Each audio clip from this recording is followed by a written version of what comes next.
So hey everybody, welcome to ARE Live. I'm Mark Tier, the founder and CEO here at Black Spectacles. I'm joined with our producer, Patrick Finnegan, and architect, Garric Baker, who's going to review several construction and evaluation mock exam questions. So it should be a good session today.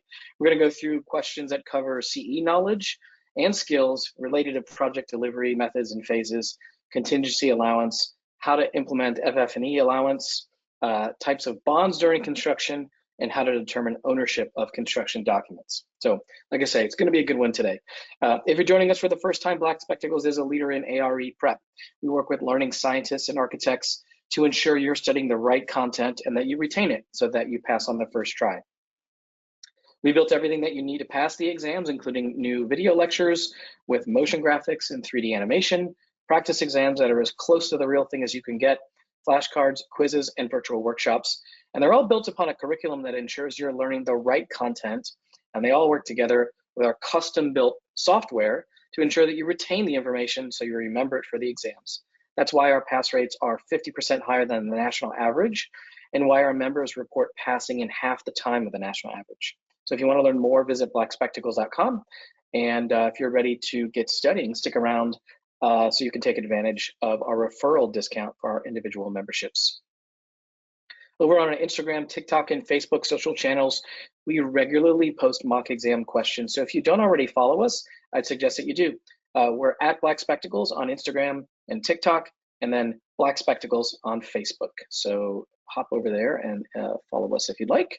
Our next ARE Live will be July 17th of 2024, where we'll be covering a PPD mock exam. You can go to blackspectacles.com/podcast to sign up. And I always recommend, you might as well just sign up. If you can't attend, we'll always send you the replay.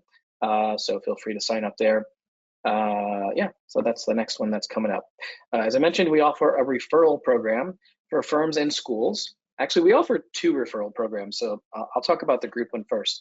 Referral program for groups. So whether you're a firm or a school or AI chapter, if you introduce us to whoever the decision maker is, your boss or HR, whomever that is, and if they sign up, if your group signs up, we'll provide you with a $250 gift card. So to participate, you can follow the instructions that you can find at blackspectacles.com/group-referral. We also offer a refer a friend program. And so you can sign up to receive a customized discount code to save your friend 15% off any membership, and then you receive a $50 gift card of your choice when they redeem. Just go to blackspectacles.com/referral to participate. We're going to be engaging exclusively on our online ARE community, so head over to community.blackspectacles.com, and right at the top you'll see a pinned thread called ARE Live CE Mock Exam 2024. So if you have any questions as we're going through ARE Live today, post your question there, and we'll answer your questions. I'll basically pull them out of the community and share them with Garric. Everyone who posts in the thread today on our community will be eligible to win a free Black Spectacles t-shirt. Literally all you have to do is go over there and say hello, and boom, you're registered. So piece of cake. Let's see. We've done something also interesting I think you might appreciate. We launched a new podcast called Licensure Stories, which you can find in our ARE community. Or on YouTube, or your favorite podcasting service.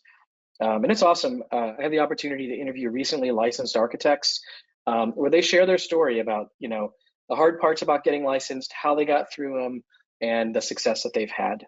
So I find it to be incredibly inspiring to hear people's stories. Patrick and I are working on a new episode right now. Patrick, remind me, the one that we're working on right now, I think you said the person I was speaking with had failed 4 exams and eventually got through all of them. Isn't that right? Yeah, that's correct. It was she's failed it was PPD four times in a row. She was able to pass the first and the last exam on first try, but then really just had an issue with that. But then she also talks about really what it was like taking the exams before the pandemic and then during it as well too. So it was a big shift in that as well too, which I'm guessing a lot of you guys have experienced. Yeah. So it's really, again, really great series. You can find it in our ARE community. So if you're already over there, you can poke around, and there's a channel devoted specifically to licensure stories. I think we've published the first 3 episodes. We're working on a few more right now. So we're going to keep that rolling for all of you. So that's all the stuff going on. Let's turn to the actual episode. I'd love to welcome today's guest, Garric Baker. In addition to working with us here at Black Spectacles, Garric is an architect based in Manhattan, Kansas. Welcome, Garric. Yes, thank you, Mark. I'm glad to be back again and glad to be joined with all of you as well. So let's go ahead and we'll just dive right in here. So some of our summary of topics that we'll be going over. We're going to go over our project delivery methods and phases. Um, we're hoping that this will be a little cheat sheet or worksheet that you guys can have just to study, just to see all of the different delivery methods. And one thing that we always like to say is, when does the contractor get involved in these? So we'll start to see that and how all of that shapes all of our delivery methods. Then we'll start to see things like contingency allowances, some other types of allowances, but then also ways of protecting our clients through different types of bonds for construction. And then the fun part of how to determine ownership of construction documents. So we've got a lot of really great content. So let's go ahead and we'll just dive right in. So some of the most important aspects of a project include documentation and communication. Content today will be focused on ensuring that our projects are well documented and that we're communicating clearly throughout the entire process. So here we're given a table showing 3 typical project delivery methods along with our typical implementation phases that we practice on every project. As we go through this, be sure you fill out your copy to create your own roadmap for properly documenting a project. And I'll just pause here for a moment. So this will help out during exams, but then also if you're already licensed and practicing out in the real world, maybe this just will help out and be a little checklist that you can use on all of your projects as well. So Patrick, let's go ahead and reveal the first few lines here. The first delivery method that we'll consider is the typical design, bid, build, or DBB method. As we work through these worksheets, we'll work from top to bottom in our columns here. So our primary contract for the DBB method is initiated between the owner and the architect to first design the project. This is typically done through documents such as the AIA B101, the B104, or the B105. Whenever contracts are presented for projects, we are limited to having only 2 parties involved, which means that the architect and the owner enter their own agreement, while the architect and consultant sign another agreement, such as the AIA C401. The reason that our contracts are limited to 2 parties is for clarity of responsibilities, liabilities, simplicity for dispute resolution, and many other factors that can become overcomplicated if more parties become involved.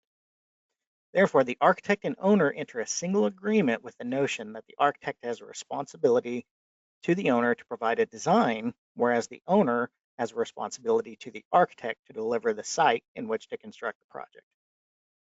The secondary contracts between the architect and consultant indicates that the consultant has a responsibility to provide their expertise on the project, whereas the architect agrees to take responsibility for the liability of the consultant if something were to occur. So let's look at our second method here. And this will be considering our design, build, or DB method. Just like with our other delivery methods, we only have 2 signing parties under the prime agreement. For the design build method, we can use the AIA A141 or the AIA A142, both of which are standard forms of agreement between the owner and design builder.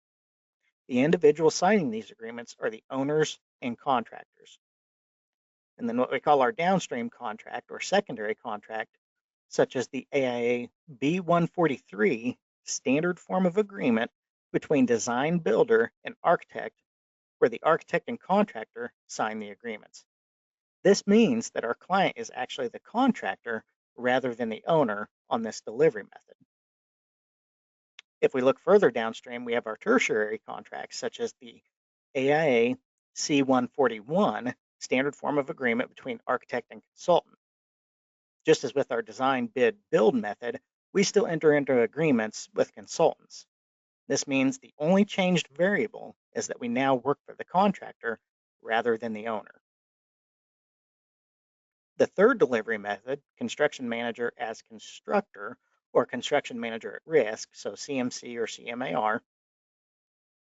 This method has its own type of agreement, such as the AIA A133 or the AIA A134, which are tailored specifically to the delivery method. So these mirror the design build agreements, and the owner and contractor enter into an agreement as the two signing parties. Again, we work for the contractor under this method.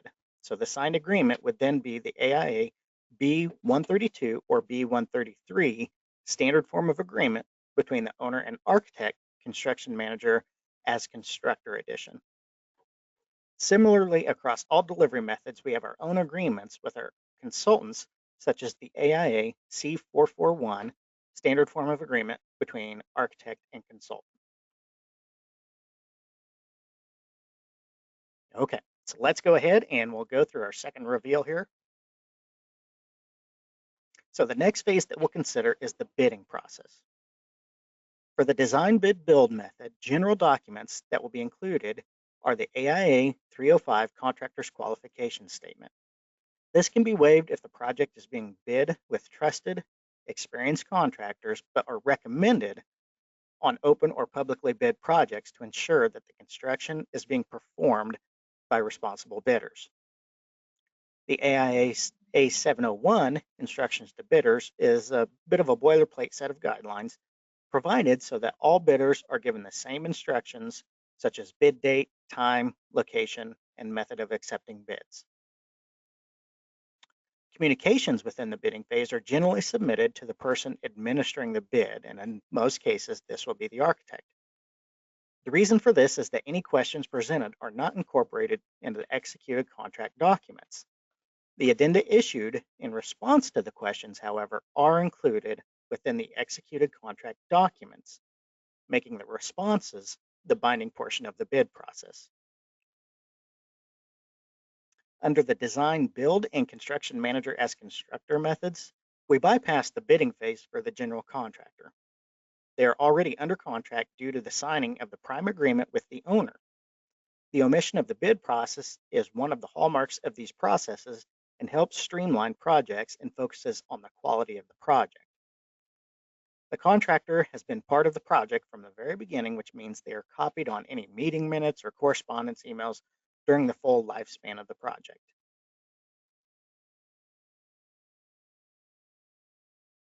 Alrighty, so then let's look at our third reveal here. So now that the project has been designed and bid, or at least moved into the construction phase, we'll need to look at the documents and communication avenues to implement.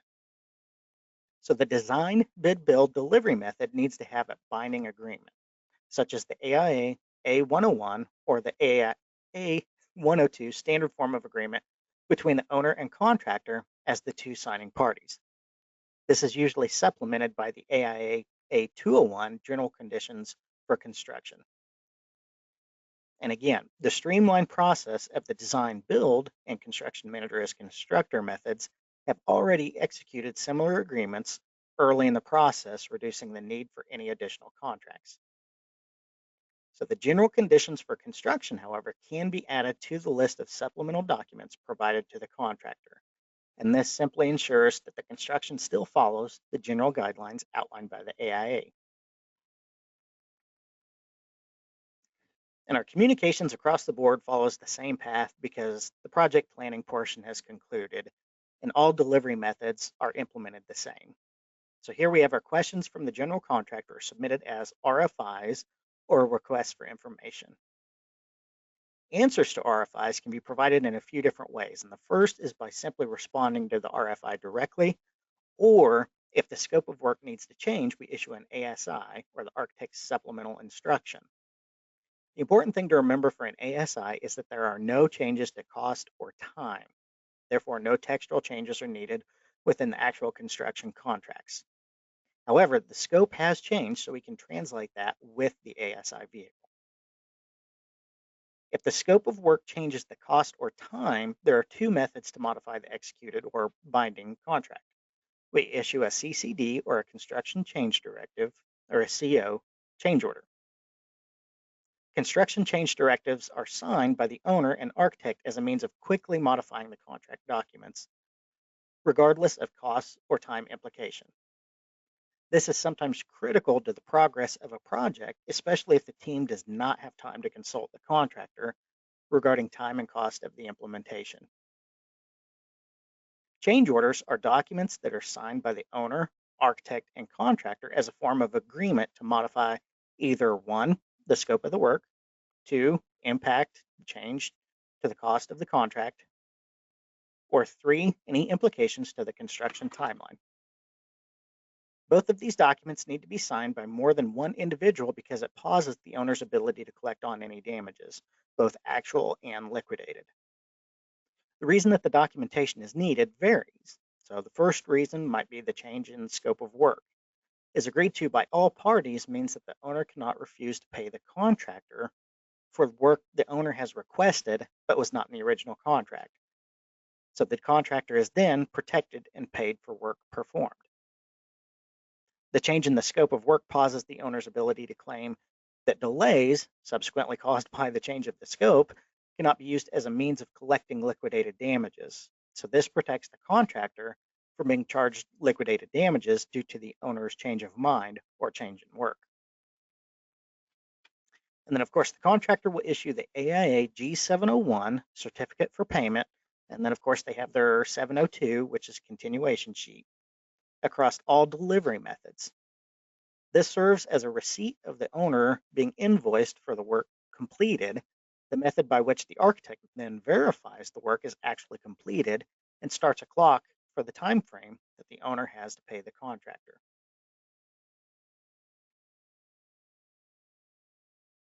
Okay, so let's start to close out our projects here.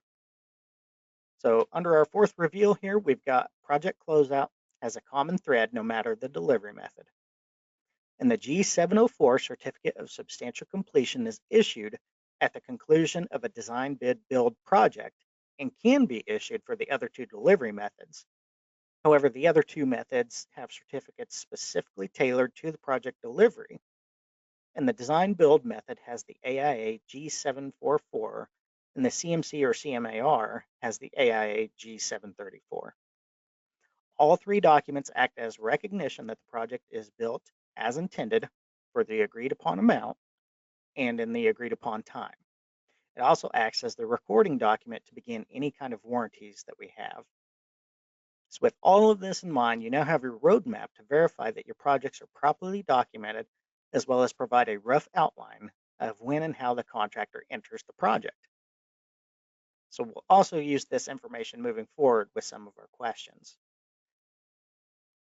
And I would like to add that while we have shown a bunch of the different documents here, they may not be the only ones that apply to that certain type of project. So whenever you're starting a project, just think you have your new contract or agreement, but you always want to double check which agreements actually apply and everything. Garric, thank you. We do have one question from the group.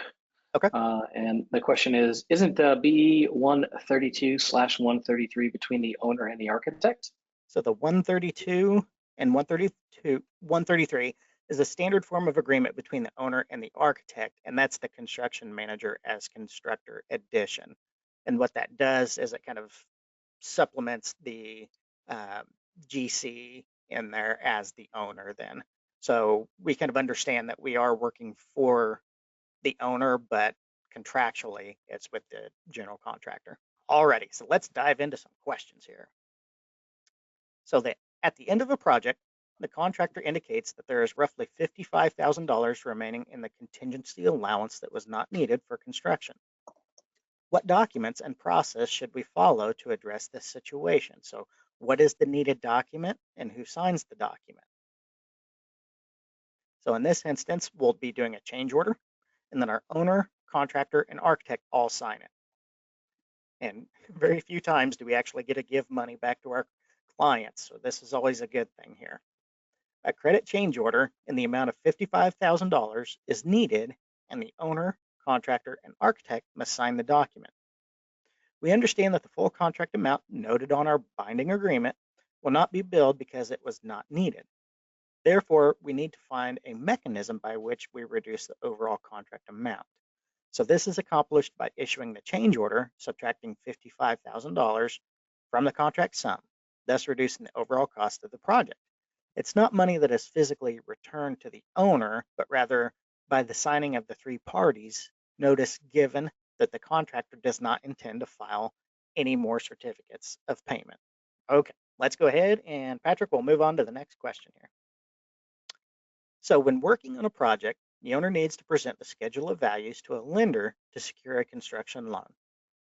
As part of the terms, the owner would like to show a $25,000 FF&E or furnishings, fixtures, equipment allowance. However, to reduce contractor markup, which is typically done for coordinating deliveries, installation, and setup and everything, or general project management, the owner would like to handle all of the FF&E items themselves. To secure the full loan amount, the cost of furniture must be provided as part of the scope of work presented to the bank. So how would this process be implemented? Under the schedule of values, the contractor will show a $25,000 FF&E allowance, but does not apply any markup costs. The owner can then present the schedule of values with a copy of the construction contract to their lender to secure the full amount needed to fund the project. Later during construction, a deduct change order, like we just implemented in our previous question, can be issued to reduce the contract amount by $25,000. This shows that the contractor acknowledges that the $25,000 cannot be drawn from to be used on other items.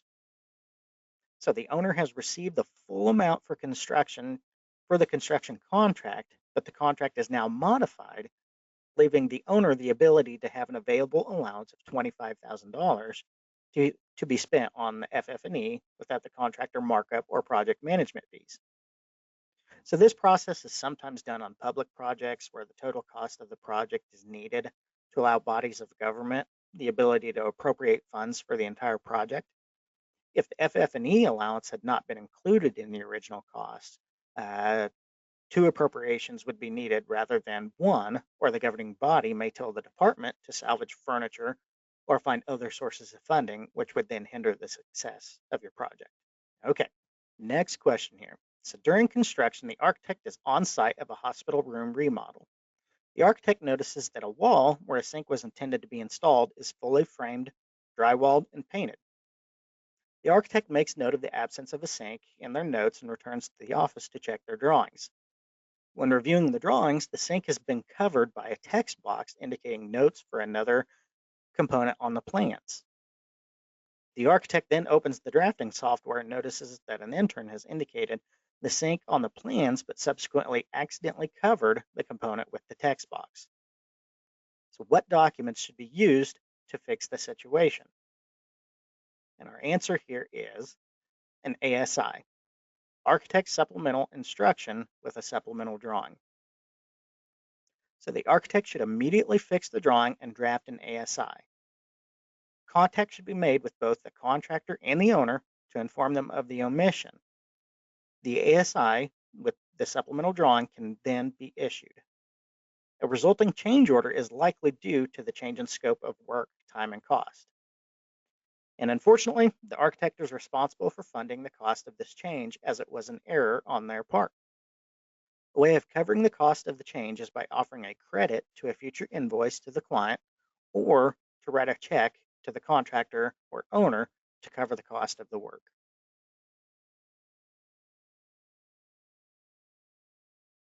Okay, so let's look at maybe protecting our client or the owner here. And we're going to be talking about our bonds. So what are three types of bonds used during the bidding process and construction? So the first one is the bid bond, second is the performance bond, and three is the payment bond. So the first one, the bid bond, is typically used during the bidding phase and is a simple one-page form that establishes a penalty due to the owner if the selected bidder fails to execute the construction contract or enter into the agreement. This helps protect our owner by providing the funds needed to place the project back out to bid, as well as for damages incurred by the owner during the delay. A performance bond is enacted at the beginning of a project and terminates following the final completion of the project.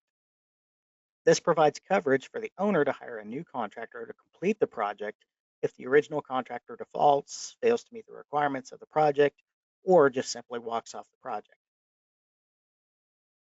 And then our third type, the payment bond.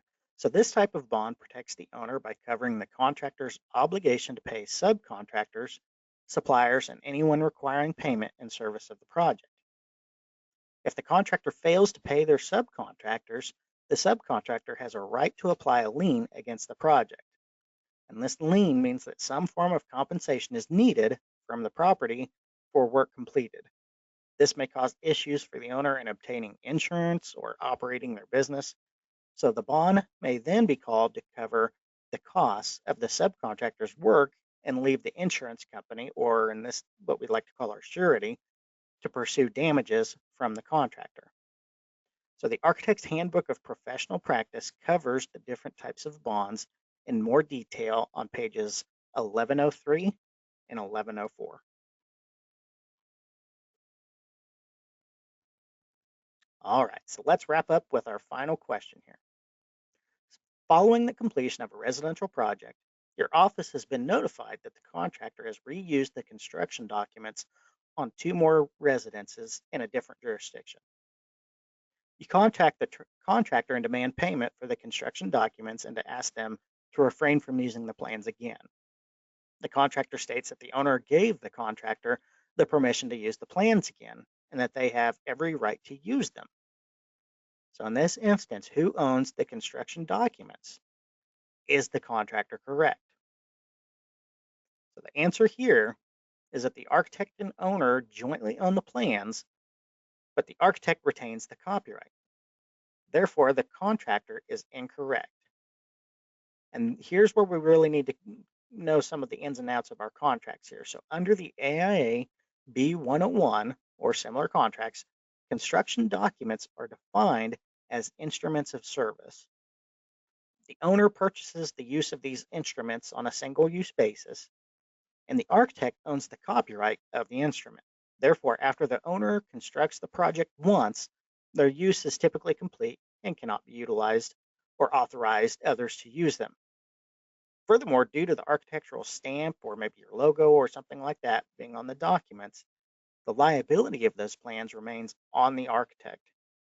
So if the architect is unaware that more projects are being constructed, and increasing their liability is unethical and illegal. So you can review this more under the Article 7, Copyrights and License of the AIA B101. All right. Did we do it, Mr. Baker? We got it. We got through all the questions here. Awesome. I don't see any questions from the community at this point, so I think we're in good shape. So let's bring it to a close right there. That's all for today. Garric, as always, it's been a pleasure to have you today. I really appreciate you, and want to thank you so much for helping to support the architecture community. Of course, this is always a blast. So thanks for having me back. Sure thing. Our next AREA Live will be on July 17th of 2024. We'll be covering mock exam for the PDD exam. So you can go to blackspectacles.com/podcast to sign up, or check out the community page for this episode. As I always say, might as well just sign up. At a bare minimum, you'll get the recording, even if you can't attend. If you're joining us for the first time, Black Spectacles is the leader in ARE prep. We work with learning scientists and architects to ensure you're studying the right content and that you retain it so that you pass on the first try. Over on our Instagram, TikTok, and Facebook pages, we regularly post mock exam questions. So if you don't already follow us, I'd suggest that you do so. You can find us at black.spectacles on Instagram and TikTok, and just Black Spectacles on Facebook. So might as well add us to your feed to keep your studies going. We offer a referral program for firms and schools where if you introduce us to your boss or HR, and if they sign up for a Black Spectacles group membership, we'll provide you with a $250 gift card. To participate, you can follow the instructions on blackspectacles.com/group-referral. Let's see, we also offer a Refer a Friend program where you can receive a customized discount code to save your friend 15%, so that's 15% off any membership, and then you receive a $50 gift card of your choice. when they redeem. So go to blackspectacles.com/referral to participate. Congratulations to Natalie.Herrick. You posted on our ARE community today, and you just won a free Black Spectacles t-shirt. We'll reach out via email to get your size and shipping information, so we'll be in touch soon. Just a reminder, if you'd like to be eligible to win a free t-shirt, post a question about our featured topic in the community during our next ARE Live. And perhaps most importantly of all, our ARE community is always active. It's not just for ARE Live. We've developed it so that you have a place to ask questions. We have licensed architects who monitor questions in our ARE community and provide detailed technical answers. So it's a great place to learn a little bit about what's going on in the about the exams. It's where you can also find our licensure stories episodes, and it's also where you can ask technical questions as you're studying for the exam. And so finally, be sure to stick around for a few minutes to take our survey and share any suggestions you may have. I promise we read every word that you write and use them to tune our next episodes. Thanks for tuning in.